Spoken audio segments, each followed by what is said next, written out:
En pocas semanas más, Chile vivirá un día histórico. Vamos a decidir si cambiamos nuestra Constitución. Y si la cambiamos, ¿quiénes van a redactar la nueva Constitución? ¿Pero has pensado de qué forma una Constitución afecta a tu vida? ¿En qué consiste una Constitución? Tranquilo, no te preocupes. Anda a buscar tu Constitución porque aquí comienza Que no te la lean.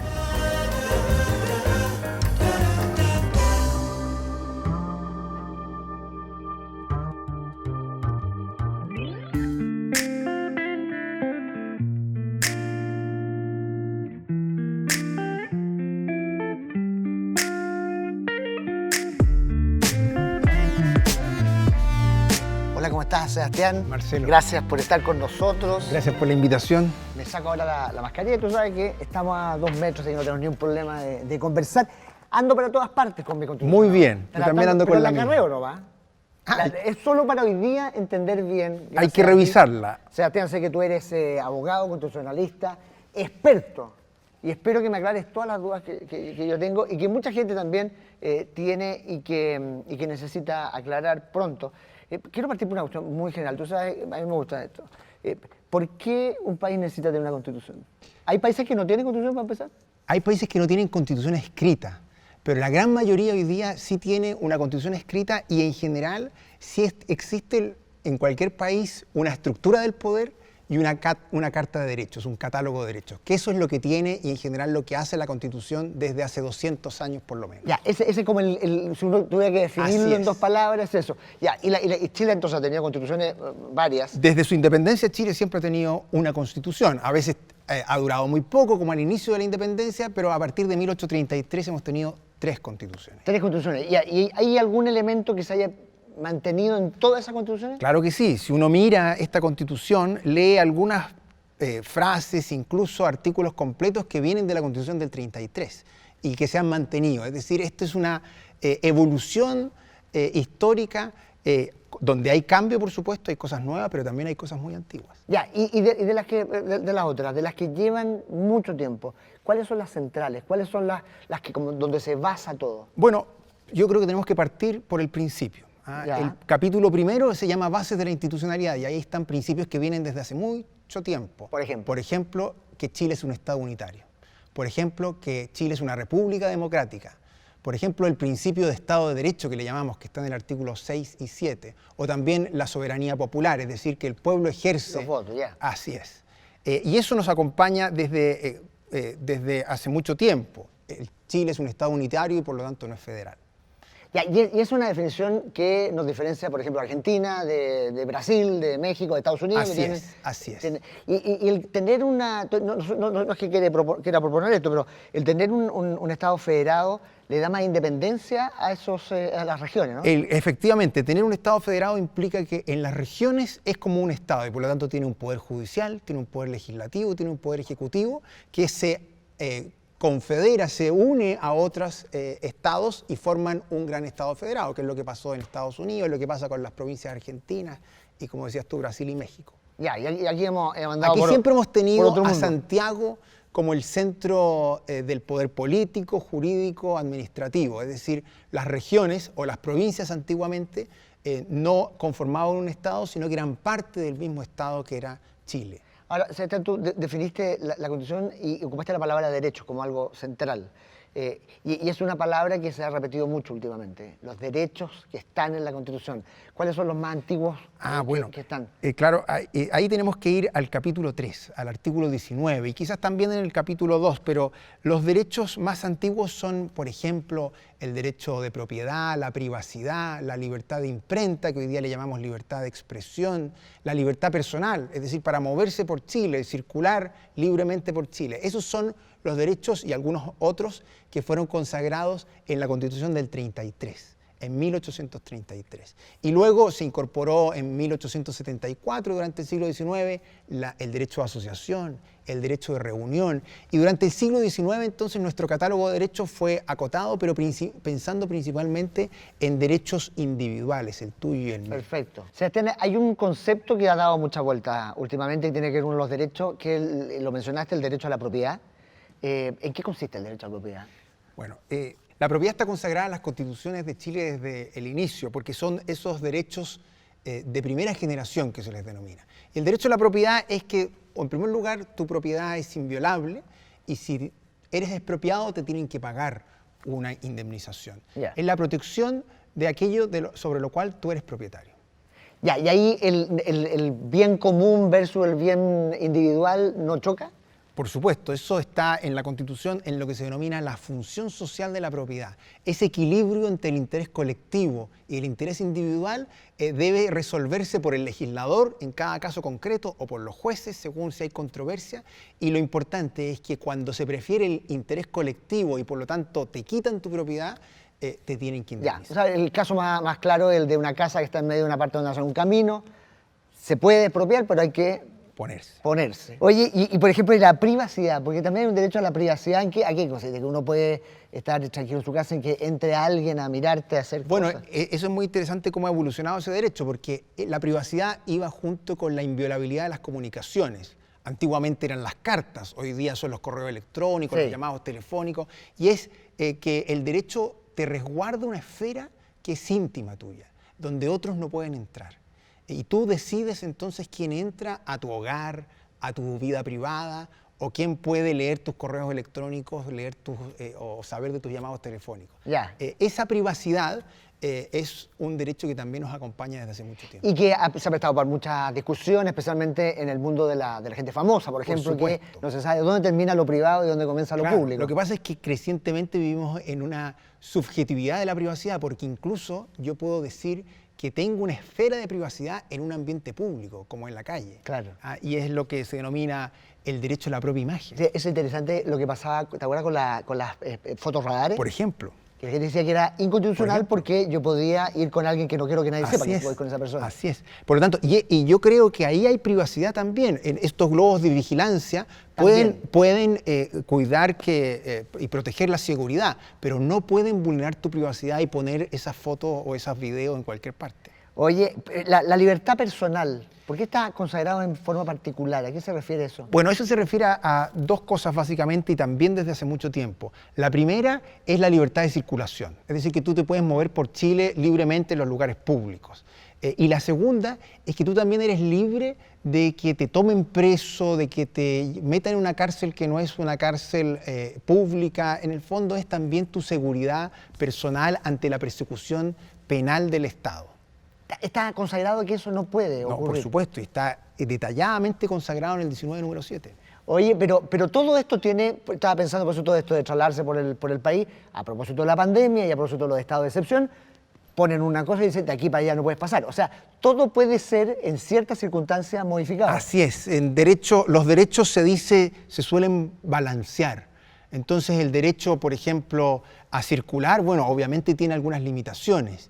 Y una de esas es la que estamos viviendo ahora. ¿Por qué? Porque la Constitución también contempla estados de excepción y algunas limitaciones que la ley puede imponer a ese derecho. Sí, pues, por ejemplo, que hay una luz roja, uno no puede circular.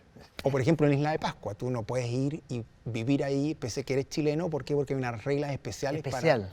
Oye, la libertad de reunión, que me parece demasiado obvia, pero alguna vez hubo que escribirla. Efectivamente, se incorporó a la Constitución a mediados del siglo XIX, junto con el derecho a asociación, que son fórmulas más colectivas de expresión.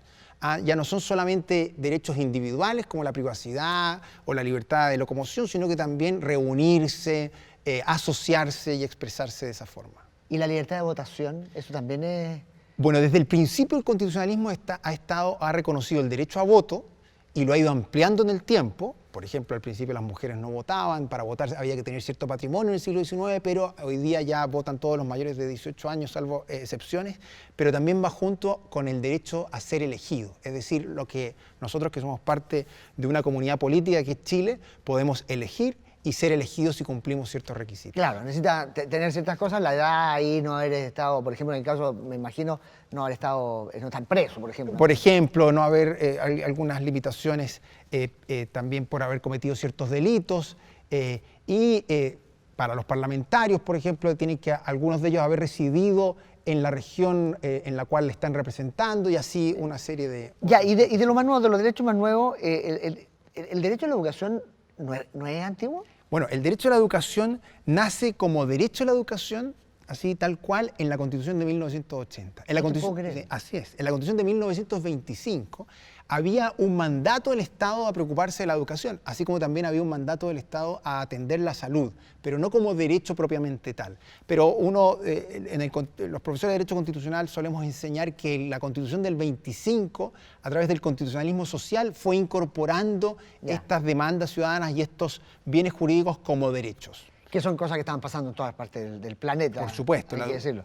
Y bueno, mencionaste la salud, también es una cosa reciente. La salud, la educación, la seguridad social, por ejemplo, también fue incorporada hacia el final de la vigencia de la Constitución del 25 y consagrada también en la Constitución de 1980. ¿Y las pensiones, la preocupación por el mayor? Bueno, eso es la seguridad social, Seguridad que social, es vejez y también otras enfermedades u otras situaciones de carencia que requieren de la acción del Estado. Y que a esta altura ya son salud. Y una cosa interesante, está consagrado el derecho a vivir en un medio ambiente sano. Es una cosa muy moderna. Efectivamente, hay que decirlo, la Constitución de 1980 lo incorpora. Para su época fue bastante novedoso porque es un derecho colectivo, un derecho que en 1980 todavía el tema del medio ambiente no era tan relevante como hoy. Hoy día en las constituciones más nuevas está incorporado y es efectivamente el derecho a vivir en un medio ambiente libre de contaminación. Ahora, está también el derecho al trabajo. Claro, ¿Cómo se explica eso? En la Constitución está la libertad de trabajo y su protección, que es también una cuestión que nos acompaña desde antes de la Constitución de 1980 y que la Constitución de 1980 reitera. Y esa forma entonces permite que tú elijas libremente tu trabajo, no te lo pueden imponer, y también un llamado a la protección del trabajo por parte de las políticas públicas. ¿En qué sentido la protección? ¿De qué? Un código del trabajo, ahora, y una determinada forma en que el ejercicio del trabajo sea también protegido por una justa retribución, porque no haya discriminación al momento de ejercer ese trabajo. Esa discriminación también es importante. Tú tienes derecho a, si puedes, si te cumples todos los requisitos, a trabajar en una parte y no te pueden decir que no por un motivo... Bueno, ahí vamos a un derecho que es muy antiguo, del cual no hemos hablado, que es la igualdad ante la ley. Es un derecho que nos acompaña desde el principio, pero que hoy día se traduce en una prohibición de diferencias o discriminaciones arbitrarias. La pregunta es, ¿qué es lo arbitrario? ¿Qué es aquello que sería no razonable? Y eso depende del caso concreto. Porque hay ciertos trabajos que uno pudiera no querer contratar a una persona y en otros por buenas razones o por malas razones. O malas razones, claro. Hay un derecho que me interesa mucho, que ahondemos el derecho a la vida.